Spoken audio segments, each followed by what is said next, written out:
নিজেকে আর সামলে রাখতে পারতেছি না। নিজেকে মানে বুকটা ফেটে যাচ্ছে।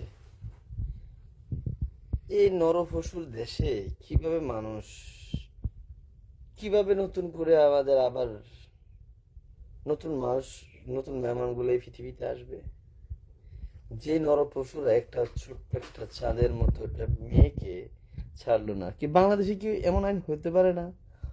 ওই তাকে মানে জনসম্মুখে গুলি করে ফায়ার করে অথবা তার কল্লা কেটে দেওয়া যায় না? এমন আইন কি হতে পারে না বাংলাদেশে? যে নরপশুর যে নরপশুরা এই কাজটা করেছে, কারণ আমরা যারা প্রবাসী আছি, আমরা যারা সাধারণ জনগণ আছি, কিভাবে এইগুলা মেনে নেব? একটা বাবা কিভাবে মেনে নেয় তার সন্তানকে? ওই বাবা তো আর বাঁচতে পারবে না। তাহলে আমাদের এই দেশটা কোন দিকে যাচ্ছে? আমার মনে হয় আমরা যারা সচেতন নাগরিক আছি, আমাদের জন্য তো মনে হয় এই বাংলাদেশ সেভ না। এই বাংলাদেশ তো আমরা চাই নাই, যেখানে একটা 6 বছরের শিশু বাচ্চা, যেখানে একটা 7 বছরের শিশু বাচ্চা সেভ নাই। তাদের জন্য কি পতিতালয় নাই বাংলাদেশে? তাদের জন্য তার কি মা বোন নাই? সে এই ছোট্ট একটা বাচ্চাকে দর্শন করতে হবে? আসলে আমি কোনো কারণে, আমি কোনো জায়গায় কখনো আসলে তার ওই বাবার যখন বলছে আমি বিচার চাই না, একটা মানুষ কতটা অসহায় হলে বলতে পারে যে আমি বিচার চাই না?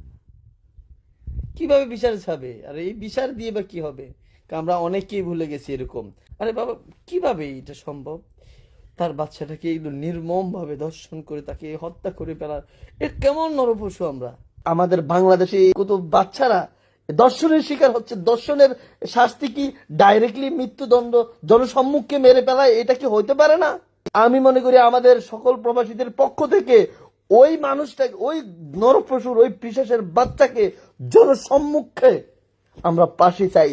এই নরপশুর বাচ্চার যদি দিন দুপুরে মানুষের জনসম্মুখে যদি ফাঁসির রায় না হয়, ফাঁসি না দেওয়া হয়, তাহলে আমরা আজকে থেকে, আপনারা প্রবাসীরা কি করবেন আমি জানি না, আমি ফরহাদ আমার পক্ষ থেকে আজকে থেকে রেমিটেন্স বন্ধ ঘোষণা করলাম। আসলে কলিজা পেটে যাচ্ছে, মানে হৃদয়ে রক্তক্ষরণ হচ্ছে। আমি আমাদের সকল প্রবাসী ভাইদেরকে বলবো, আমরা সকল দল মত নির্বিশেষে আমরা সবাই বলবো, আমরা একটা মাত্র বিচার চাই বাংলাদেশে।